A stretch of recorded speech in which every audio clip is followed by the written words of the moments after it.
Welcome to the BBVA SpendNet Navigator Cardholder training. As an individual cardholder, there's a few steps you'll need to take in order to register your account in our system.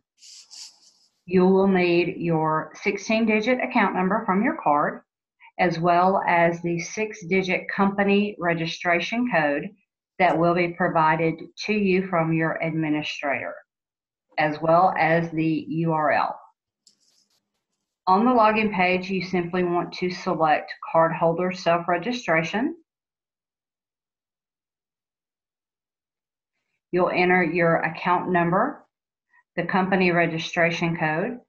You'll click Next. And from there, it's going to take you to the User Profile Setup page. On the User Profile Setup page, you'll select or create your own user ID, password, as well as input your personal information such as name, phone number, and email address. Once you've input the required information, you'll click Submit, and it would then take you back to your login page where you can then log into the system.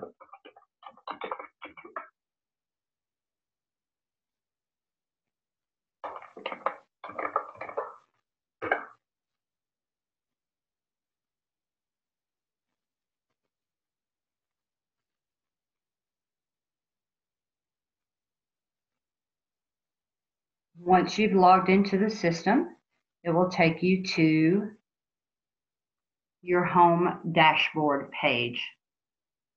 Across the top, you will see your menu options. In the body of the home page, you'll see various items.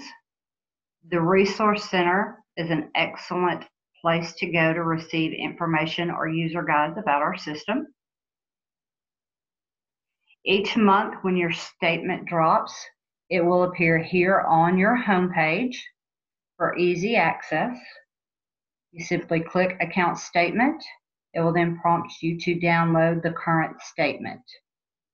You can also go back and review previous 12 months worth of statements as well. You'll see those listed on your account statement page. When navigating in the system, you can utilize our breadcrumbs here across the top to go to a previous page, as well as our home icon.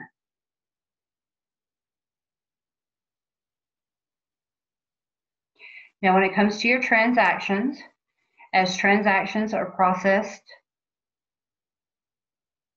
you will see them appear here in your Review Required section.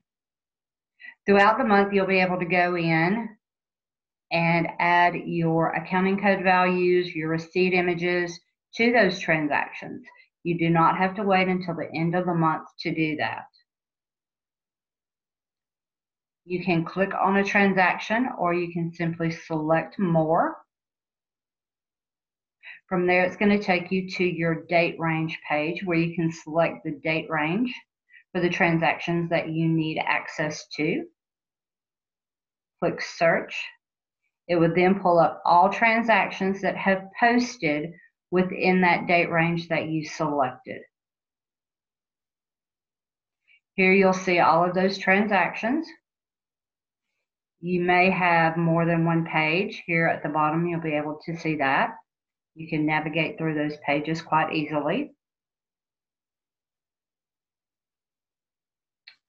On the far right-hand side of each transaction, you will see your Add Receipt icon. Your receipt image can be added from here by simply clicking the icon. You'll then browse for the image that you've uploaded and saved to your computer. Once you've browsed and located that file, you simply click Add, and that receipt image has now been attached to that transaction. Your icon will change slightly, and when you hover your cursor over that icon, rather than saying Add Receipt, it would then say View Receipt. You could then go in and view that receipt image. On the far left-hand side, you'll see the bar graph icon.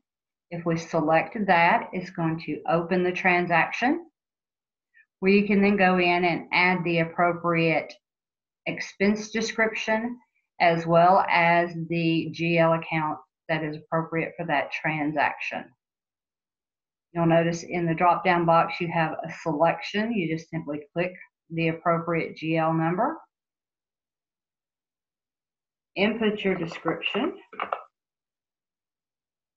and click Save. It's very important that you click Save so that you do not lose that information. Once you've completed your description and your GL account, you will then check the box that says Reviewed. That transaction has now been completed and it is locked. You will no longer have access to that particular transaction. When you go back to your results page, you will see that Reviewed checkbox. You will also see a locked icon, letting you know that you no longer have access to that transaction. Okay. Now, as I said, throughout the month, you can go back and code those transactions at your leisure. Your administrators will let you know when you need to have those completed for the month.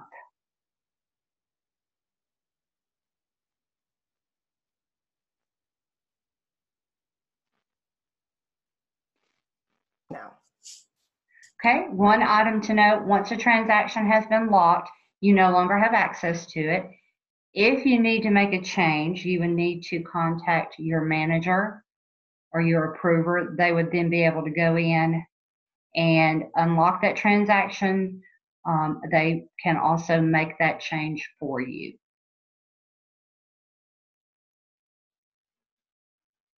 Okay, on the login page, let's go back real quick and look at this. At any time, if you have forgotten your password or you're having trouble logging in, there is a link here that you can select that will allow you to go in and reset your password.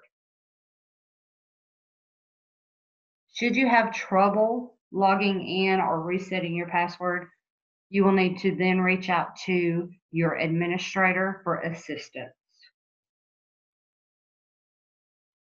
And that concludes the cardholder piece.